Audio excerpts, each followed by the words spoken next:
আমার মায়ার নবী আবু বকর সিদ্দিক রাদিয়াল্লাহু তাআলা আনহুকে ডাক দিয়ে বলেন, ওরে আবু বকর, আরবদের কাফেররা আমাকে মারার জন্য পাইতারা করছে। আল্লাহর হুকুম হলে মক্কা ছেড়ে মদিনায় যেতে হবে রে আবু বকর, রেডি থাকিও, তুমি আমার সঙ্গে যেতে হবে। আলী রাদিয়াল্লাহু তাআলা আনহুকে ঘরের মধ্যে শুয়াইয়া আমার নবী আবু বকরের দরজায় যায় হাজির হয়ে গেছে। গভীর রাত্রের মধ্যে দরজায় নক করলেন। আবু বকর সিদ্দিক রাদিয়াল্লাহু তাআলা আনহু বাহির হয়ে গেছে। ডাক দিয়ে বলেন, রে আবু বকর, বিদায় নিয়ে আসেন, বিদায় নিয়ে আসেন, এই মক্কায় আর থাকা যাবে না। আমার মায়া নবী বারবার পিছনে তাকায়, আবু বকরকে ডাক দিয়ে বলে, রে আবু বকর, ঘর থেকে বিদায় নিয়ে আসেন, দেরি করা যাবে না, কাফেররা হয়তো আরো নতুন করে পাইতারা করবে মারার জন্য। আবু বকর সিদ্দিক রাদিয়াল্লাহু তাআলা বলে, গো মায়ার নবী, আর বিদায় নেওয়ার দরকার নাই, বিদায় নেওয়ার দরকার নাই। আপনি যখন বলছেন মক্কা ছেড়ে মদিনায় হিজরতে যাওয়া লাগতে পারে, ওই দিন আমি ঘরের মধ্যে বিদায় নিয়ে রাখছি, ওই দিন বিছানায় পিঠ লাগাইয়া ঘুমাই না। আমার মায়ার নবী আরবদের কাফেরের যন্ত্রণায় কখন আমার দরজায় হাজির হয়ে যাবে। আমি বিছানায় আবু বকর ঘুম লাগাইয়া ঘুমাই বলে, নবী আপনি দাঁড়ায় থাকবেন, এত বড় বেয়াদবি আমি করতে পারবো না। ঘরের মধ্যে বিদায় নিয়ে রাখছি, যেদিন দেখবা ঘরের দরজা খোলা, এই দিন আমি আবু বকর নবীর সাথে চলে গেছি। যে রাত্রে দেখবা আমি ঘরে নাই, মনে করবা মদিনার উদ্দেশ্যে রওনা। ওই দিন থেকে বিছানা না ঘুমাইয়া গো নবী, আপনার প্রেমে পড়িয়া দরজায় পিঠ লাগাইয়া দাঁড়ায়া দাঁড়ায়া ঘুমায়। আবু বকর সিদ্দিক রাদিয়াল্লাহু তাআলা আনহু বলে, হুজুর চলেন। আল্লাহ নবী সাল্লাল্লাহু আলাইহি সাল্লাম হিজরতের সামনে দিয়া যায়, আবু বকর সিদ্দিক রাদিয়াল্লাহু তাআলা আনহু পিছন দিয়া যায়। একবার ডানে যায়, একবার সামনে যায়, একবার পিছনে যায়। আমার মায়া নবী বলছেন, আবু বকর, বুঝলাম না, একবার ডাইনে যান, একবার বামে, একবার পিছনে, একবার সামনে কেন? ডাক দিয়া বলো, গো মায়ার নবী, যে চেহারার মধ্যে মশা বসে নাই, মাছিও বসে নাই, ওই নূরান্বিত চেহারা দেখে আমাদের মন ভরে না। কিন্তু আরবের কাফেররা ওই চেহারাটাকে সহ্য করতে পারে না গো নবী। আমার মন বলে, এই সুন্দর চেহারাতে কোন দিক থেকে তীর নিক্ষেপ করে বসে, ওই তীরটা যেন আপনার গায়ে না লাগে গো নবী। আমি আবু বকরের সিনার মধ্যে যেন লাগে। আপনি আমাকে, আমি বুড়া মানুষটাকে হিজরতের সঙ্গী বানাইলেন, আল্লাহু আকবার, উমর কেউ বানাইলেন না, উসমান কেউ বানাইলেন না, আলী কেউ বানাইলেন না, আমাকে বানাইলেন। নবী, আমার বড় ভয় হয়, আরবদের কাফেররা যদি আপনার উপরে তীর নিক্ষেপ করে। যাইতে যাইতে আমার মায়ার নবী হঠাৎ করে বসে গেলেন। ডাক দিয়া বলে, রে আবু বকর,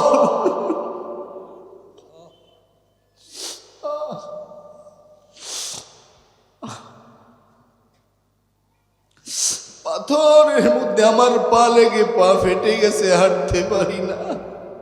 আবু বকর বসে গেছে, বলে, গো মায়ার নবী, আপনি আমার পিঠের মধ্যে সওয়ারি হন, সওয়ার হন, আমি আপনাকে নিয়ে যাই। নবীর উম্মতের দল, উম্মতের মায়া, আমার মায়ার নবী কি করে নাই রে যুবক। প্রেমাগুনে হে জইলা হামরি,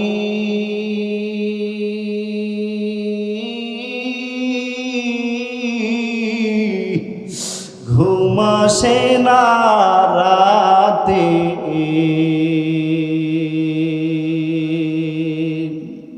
মন চাই শুধু সারাক্ষণে ওই মদিনায় যাইতে। মন চাই শুধু সারাক্ষণে ওই মদিনায় যাইতে। কে কে যাইতেছেন একটু হাত উঠান। আমার মাওলাকে অনেক জোরে অন্তরটা খুলে ডাক মারিয়া বসেন রে আল্লাহ, জোরে বলেন আল্লাহ। মক্কা মদিনা যারা জিয়ারত করছে বারবার করার তৌফিক দাও। আমাদের ইচ্ছা আছে, অনেকের টাকা নাই, অনেক সমস্যায়ও আছি, মাবুদ যাওয়ার তৌফিক দাও। জীবনে একবার হলেও যেন মক্কা মদিনা জিয়ারত করতে পারি, বলেন আমিন। ও মদিনার মাটি রে, সকল সুখ বুঝিত ওর কপালে। ও মদিনা রে,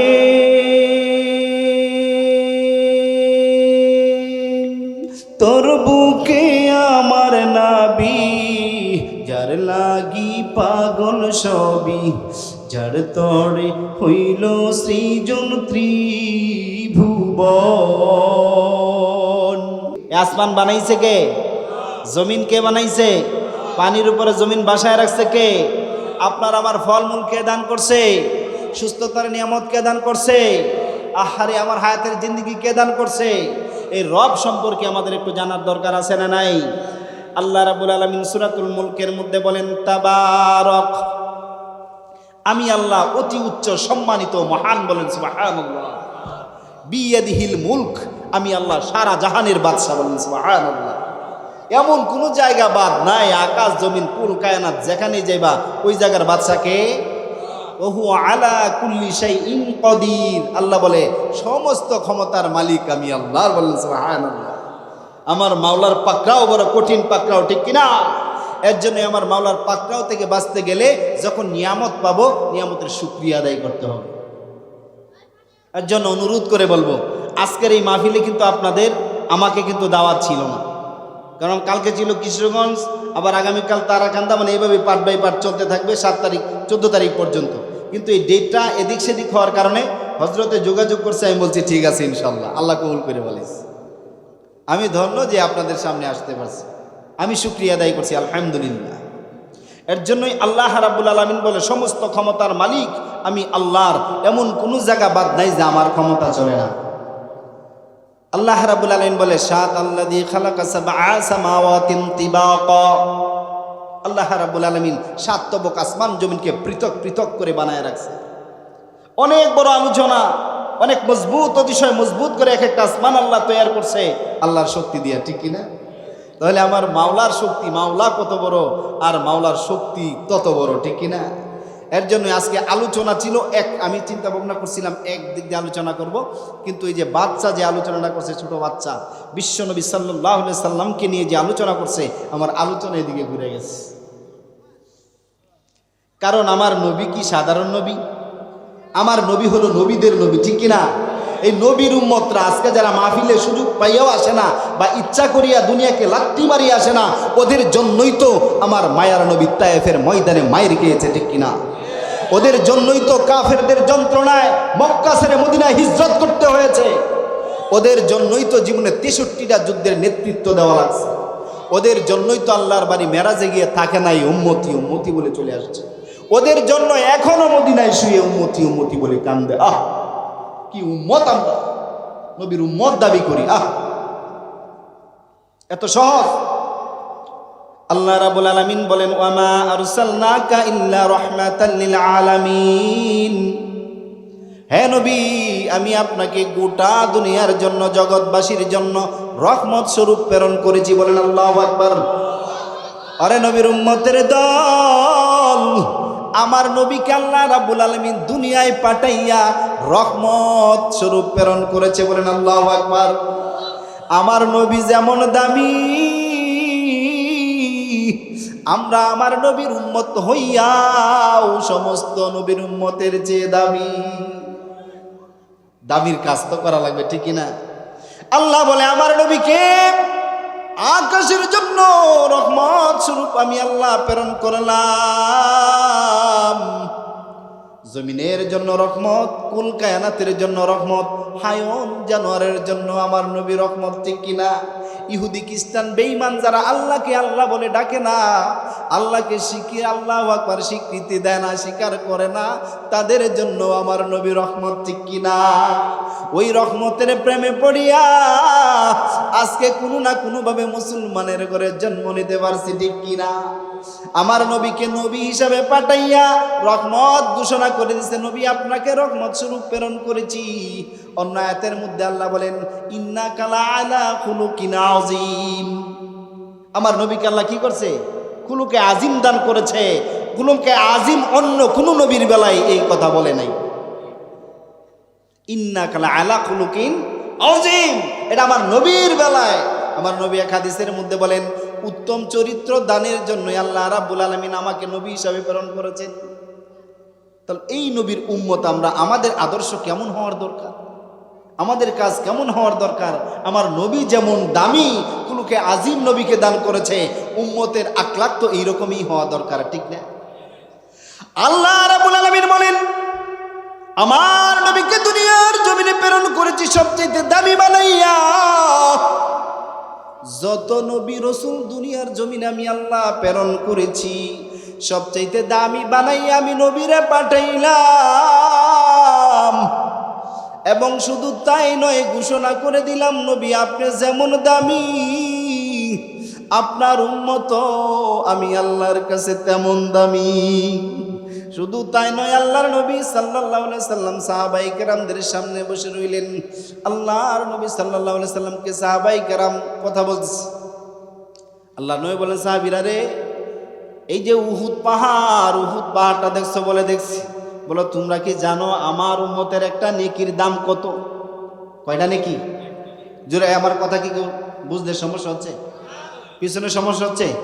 যুবক ভাইদেরকে বলবো এই পাশে জায়গা আছে, চলে আসেন। কার কোন কথাটা ভালো লেগে যায় বলা যায় না। আল্লাহ তো আমাদেরকে কবুল করে নিতে পারে, আমাদের তো গুনার অভাব নেই। ঠিক না? আমাদের সবার হেদায়েতের দরকার। সাহাবায়ে কেরামদেরকে বললেন সাহাবীরা রে, জানো একটা নেকির দাম কত? আল্লাহর নবী সাল্লাল্লাহু আলাইহি সাল্লামের কথা শুনে সাহাবায়ে কেরাম বলেন ইয়া রাসূলুল্লাহ আপনি তো ভালো জানেন। আল্লাহর নবী বলে উহুদ পাহাড়টা দেখছো? বলে দেখছি। বলে এই পাহাড়টা হীরা মুক্তা স্বর্ণ যদি পরিণত হয়, এই পাহাড়টা বিক্রি করলে দাম কত হবে? সাহাবায়ে কেরাম বলেন ইয়া রাসূলুল্লাহ গণনা করা সম্ভব না, অনেক দাম হবে। আমার নবী ডাক দিয়ে বলে সাহাবীরে, হীরা মুক্তায় পরিণত হলে এই পাহাড় যত দামি হবে রে সাহাবী, এইটার দাম যত হবে আমার উম্মতের একটা নেকির দাম তার চেয়ে বেশি হবে। এই যে সুবহানাল্লাহ বলছেন, যারা আসে নাই তারা বলতে পারছে? যা দেখেন হয়তো মোবাইল নিয়ে আছে, কোনো না কোনো কাজ আছে, একবার সুবহানাল্লাহ বলে 70টা নেকি হয়। একবার সুবহানাল্লাহ বলে আপনি মাহফিলে বলেন, বৈশা বলেন, সকালে বলেন, বিকালে বলেন, রাত্রে বলেন, ঘুমায় বলেন, একবার সুবহানাল্লাহ বলবেন 70টা নেকি বলেন সুবহানাল্লাহ। এবং জান্নাতের দিকে বান্দা 70 বছরের রাস্তা অগ্রসর হয়। এবং জাহান্নাম বান্দা থেকে 70 বছরের রাস্তা পিছনে পড়ে যায়। এবং জান্নাতের মধ্যে এত বড় একটি গাছ দেওয়া হয় যে গাছটি একটা দৌড়ের গুড়া 500 বছর দৌড়াইয়া শেষ করতে পারবে না গাছের ছায়া। বলেন সুবহানাল্লাহ। তাহলে দেখেন কত দামি, কথাই দামি। আমার নবীকে আল্লাহ রাব্বুল আলামিন খুলুকে আজিম দান করেছেন, নবীর উম্মতদেরকে আল্লাহ রাব্বুল আলামিন দামি বানাইছেন। আমার নবী কত দামি, আমার নবীর আখলাক চরিত্র কেমন ছিল। ও আল্লাহর নবীর বিবি আম্মা জান আয়েশা, আমি সাহাবী নতুন, আমি তেমন আমার নবীজির তেমন দর্শন আমি পাই নাই, দেখতেও পারি নাই, কথাও শুনতে পারি নাই। আমার নবীর চরিত্র সম্পর্কে একটু বলেন। আম্মা জান আয়েশা সিদ্দিকা রাদিয়াল্লাহু তাআলা আনহু বলেন কানা কুলুকুহু আল কুরআন। তুমি কি আল্লাহর কোরআন পড়ো নাই?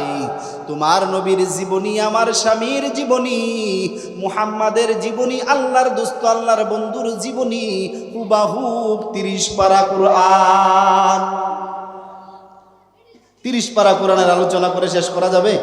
উলামায়ে কেরাম যদি একটা আয়াতের ব্যাখ্যা করে 70,000 ব্যাখ্যা আসে কমপক্ষে। হ্যাঁ, ওই যে আমাদের তাকি উসমানী হাফিজাহুল্লাহ পাকিস্তানের বাড়িধারা মাদ্রাসা আসছিল, শুধু উনি একটা আয়াতের তাফসির করছে, আলোচনা করছে, শুধু একটা আয়াত বলছে, ইয়া আইয়ুহাল্লাযীনা আমানুযকুরুল্লাহ, ইয়া আইয়ুহাল্লাযীনা আমানুত্তাকুল্লাহ ওয়া কুনু মা'আস সাদিকিন। এইটা নিয়ে ছাত্র উস্তাদের সামনে 2.5 ঘন্টা বয়ান করছে। খালি শুনতেই মনে চায়, শুনতেই মনে চায়, শুনতেই মনে চায়। আল্লাহু আকবার। উনি বলেন, ইয়া আইয়ুহাল্লাযীনা আমানুত্তাকুল্লাহ, আল্লাহ বলেন, হে ঈমানদারেরা, তোমরা আমি আল্লাহকে ভয় করো। কে বলছে? আল্লাহকে ভয় করছে।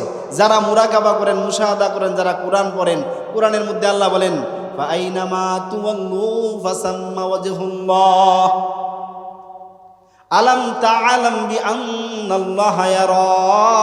কোরআনে আলাম ইয়ালাম গায়েবের সিগা, আমি হাজিরের সিগা তেলাওয়াত করছি, আলেমরা বুঝবে। আল্লাহ বলতেছে এমন কোনো দিক নাই যে দিক থেকে আমি আল্লাহ তোমার দিকে তাকায় আসি না, সর্বদিক থেকে তোমাকে তাকায় দেখতেছি। বলেন আল্লাহু আকবার। জুড়ে কনা বলেন আল্লাহু আকবার। আল্লাহু আকবার, আল্লাহু আকবার। আমার মাওলা সব দিক দিয়ে তাকায় দেখেন। আল্লাহু আকবার কিতাবটা আমার কাছে আছে, তাকি উসমানী হাফিজাহুল্লাহর এই বয়ানটা কিতাব আকারে বের হয়েছে। উনি বলেন, আমি আয়াতের বর্ণনা করতে যাইয়া তাফসির করতে যাই একবার লন্ডনে, কারণ প্রধান বিচারপতি ছিল না পাকিস্তানের, এখন লন্ডন সফরে গেছে রাষ্ট্রীয়ভাবে। লন্ডনে যখন যায় তাদের আপনার ভালো ভিআইপি গেস্টগুলাতে, হাউসগুলাতে ঢুকছে, তখন গ্লাস আর গ্লাস, বলে কোন দিক দিয়ে ঢুকি জানি না, ওই এক গ্লাসের মধ্যে লেখা থাকে, আপনাকে সিসি ক্যামেরা দ্বারা পর্যবেক্ষণ করা হচ্ছে। কি লেখা আছে? আপনাকে সিসি ক্যামেরা দ্বারা কি করা হচ্ছে? পর্যবেক্ষণ করা হচ্ছে। মানে সিসি ক্যামেরার দ্বারা আপনি কি করেন না করেন সব কিন্তু এরা দেখতেছে, ঠিক না? তখন তাকে উসমানী হাফিজাহুল্লাহ বলে, আমার একটা হুশ এসে গেছে। এই পিছনে বাচ্চারা কথা বলতেছে। আল্লাহু আকবার, আল্লাহু আকবার বলে, আমার একটা হুশ এসে গেছে যে সিসি ক্যামেরার দ্বারা আমি যা করি সব দেখতেছি, অতএব আমার এখানে কি 19-20 করা যাবে না। তখন আমি যতক্ষণ 2.5 ঘন্টা 3 ঘন্টা সেখানে ছিলাম, ততক্ষণ আমার মগজের মধ্যে, জেহেনের মধ্যে একটাই কথা ছিল, আমাকে সিসি ক্যামেরা দ্বারা বেষ্টিত করে রাখা হয়েছে। বলে আল্লাহু আকবার, বান্দারে তুমি যদি 24 ঘন্টা এই খেয়াল ঢুকাইতে পারো, আলাম তাআলাম বিআন্নাল্লাহা ইয়ারা, এ বান্দা তুমি টয়লেটে যাইবা কে দেখে? আল্লাহ বলে আমি তাকায় আছি। আজান দিছে, তুমি নামাজে যাও না, নামাজ পড়ো না, আল্লাহ বলে আমি দেখতেছি। তুমি কাউকে গালি দাও, আল্লাহ বলে আমি দেখতেছি। তুমি কাউকে ঠগাও, আল্লাহ বলে আমি দেখতেছি। তুমি কাউকে নিয়ে ষড়যন্ত্র করো বলে আমি দেখতেছি। তুমি সুদ খাও, আমি আল্লাহ দেখতেছি। তুমি ঘুষ খাও, আমি আল্লাহ দেখতেছি।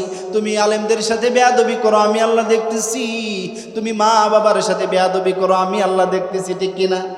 তোমার টাকা পয়সা হয়েছে, দান খয়রাত করো না, আমি টাকা দিছি, আমি আল্লাহ কিন্তু দেখতেছি, ঠিক কিনা? এই খেয়ালটা তাকে উসমানী হাফিজাহুল্লাহ বলেন, এই খেয়ালটা যদি বান্দার দিলের মধ্যে ঢুকাইতে পারে, ওই বান্দা আল্লাহর ওলি হইয়া জান্নাতের মেহমান হইয়া কবরে যাইতে পারবে। বলেন আল্লাহু আকবার। বলতেছিলাম আম্মা যারা আশা বলেন, এই আল্লাহর নবীর সাহাবী, তুমি কি কোরআন পড়ো নাই? কোরআনের মধ্যে আল্লাহ রাব্বুল আলামিন 30 পারা কোরআন হলো আমার নবীর জীবনী। বলেন আল্লাহু আকবার। এ নবীর উম্মতের দল, একটা আয়াতের ব্যাখ্যা করলে আরো হাজারো আয়াত বাইরেইতে থাকে। কেমনে এত ব্যাখ্যা করব? আমার নবীর উম্মতের দলেরা শুনিয়ালো, উলামায়ে কেরাম বলে 30 পারা কোরআন আলোচনা করে শেষ করা যাবে না। এর জন্য উলামায়ে কেরাম আমার নবীর জীবনীটাকে 5টা ভাগে ভাগ করছে। কয়টা ভাগ? আওয়াজ দেন, আমার কথা বুঝতেছেন আপনারা? কয়টা ভাগ করছে? 5টা ভাগ করছে। সংক্ষিপ্ত করে বলি, 1 নাম্বার হলো মিলাদুর নবী সাল্লাল্লাহু আলাইহি ওয়াসাল্লাম। মিলাদ কাকে বলা হয়? মিলাদ কাকে বলা হয়? জন্মের ইতিহাস, নবীর জন্মের ইতিহাসকেই মিলাদ বলা হয়। বলেন আল্লাহু আকবার। কে ছিল বাবা, কে ছিল মা, কে ছিল দাদা, কে আল্লাহু আকবার কোথায় জন্মগ্রহণ করেছে, কোন সময় জন্মগ্রহণ করেছে, জন্মের আগে পরে জন্মের সময় কি কাহিনীগুলা হয়েছে, এইগুলা সব মিলিয়ে হলো মিলাদুন নবী সাল্লাল্লাহু আলাইহি ওয়াসাল্লাম। আর আমাদের দেশে, আমাদের গ্রামে মিলাদ মনে করে হুজুর মিলাদ আছে, জিলাপি নিয়েছি, একটু মিলাদ করে দিয়েন। কি কয় না? মিলাদ এটা না, মিলাদ বলা হয় জন্মের ইতিহাসকে। বলেন আল্লাহু আকবার।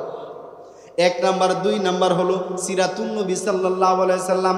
আমার নবীজির আল্লাহু আকবার 63 বছরের জিন্দেগি, 23 বছরের জিন্দেগি কিভাবে আমার নবী চলেছেন, কিভাবে সাহাবায়ে কেরামদেরকে চলতে বলেছেন, কিভাবে নামাজ পড়তে হবে, কিভাবে রোজা রাখতে হবে, টাকা হইলে কিভাবে হজ করতে হবে, টাকা হইলে কিভাবে যাকাত দিতে হবে, কিভাবে জিকির করতে হবে, কিভাবে হারাম থেকে বাঁচতে হবে, কিভাবে আল্লাহকে রাজি খুশি করা যায়, যত আমল আছে ওই আমলের জিন্দেগিকেই বলে সিরাতুন নবী সাল্লাল্লাহু আলাইহি ওয়াসাল্লাম। আল্লাহু আকবার। 2 নাম্বার চলে গেল। 3 নাম্বার হলো মেরাজুন নবী সাল্লাল্লাহু আলাইহি ওয়াসাল্লাম। আল্লাহ রাব্বুল আলামিন আমার নবীকে কত ভালোবাসতেন, আপনার নবীকে কত ভালোবাসতেন, আমার মায়ার নবীকে আল্লাহ কত মহব্বত করতেন।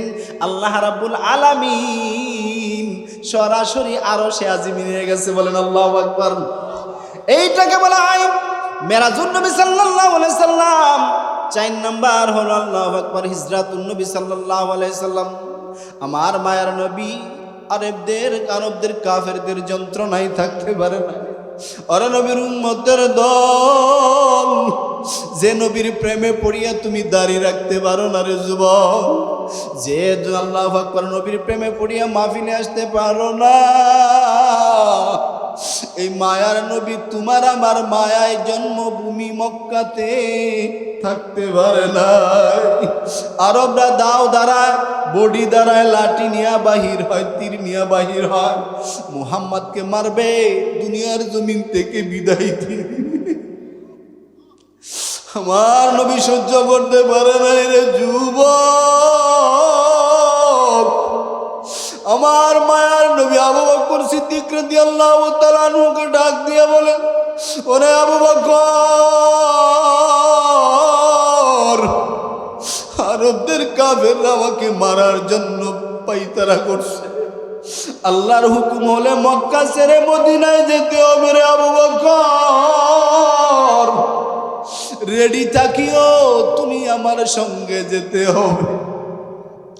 আলী রাদিয়াল্লাহু তাআলা আনহুকে ঘরের মধ্যে শুয়াইয়া আমার নবী আবু বকরের দরজায় যায় হাজির হয়ে গেছে।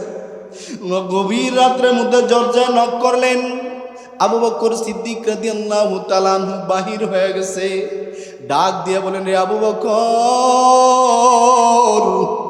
বিদায় নিয়ে আসেন, বিদায় নিয়ে আসেন, এই মক্কায় আর থাকা যাবে না। আমার মায়া নবী বারবার পিছনে তাকায়, আবু বকরকে ডাক দিয়ে বলে, রে আবু বকর, ঘর থেকে বিদায় নিয়ে আসেন, দেরি করা যাবে না, কাফেররা হয়তো আরো নতুন করে পাইতারা করবে মারার জন্য।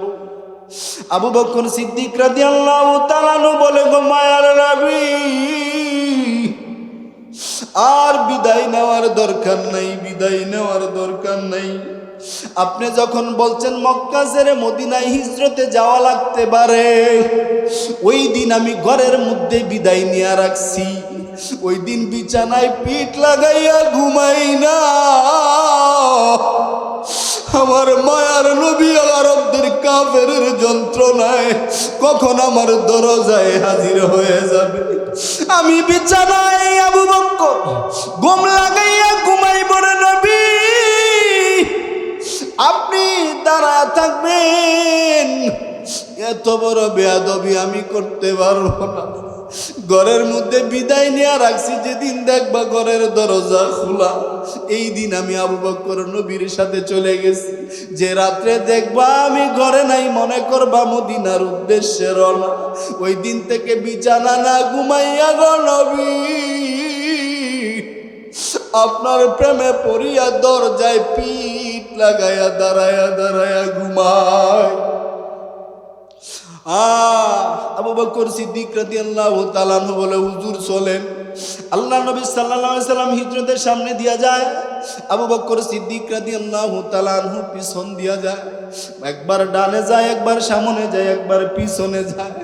আমার মায়া নবী বলছেন, আবু বকর, বুঝলাম না, একবার ডাইনে যান, একবার বামে, একবার পিছনে, একবার সামনে কেন? ডাক দিয়ে বলো, গো মায়ার নবী, যে চেহারার মধ্যে মশা বসে নাই, মাছিও বসে নাই, ওই নূরান্বিত চেহারা দেখে আমাদের মন ভরে না। কিন্তু আরবের কাফেররা ওই চেহারাটাকে সহ্য করতে পারে না গো নবী। আমার মন বলে এই সুন্দর চেহারাতে কোন দিক থেকে তীর নিক্ষেপ করে বসে, ওই তীরটা যেন আপনার গায়ে না লাগে গো নবী। আমি আবু বকরের সিনার মধ্যে যেন লাগে। আপনি আমাকে, আমি বুড়া মানুষটাকে হিজরতের সঙ্গী বানাইলেন। আল্লাহু আকবার। উমরকেও বানাইলেন না, উসমানকেও বানাইলেন না, আলীকেও বানাইলেন না, আমাকে বানাইলেন। নবী, আমার বড় ভয় হয় আরবদের কাফেররা যদি আপনার উপরে তীর নিক্ষেপ করে। যাইতে যাইতে আমার মায়ার নবী হঠাৎ করে বসে গেলেন, ডাক দিয়া বলে, রে আবু বকর,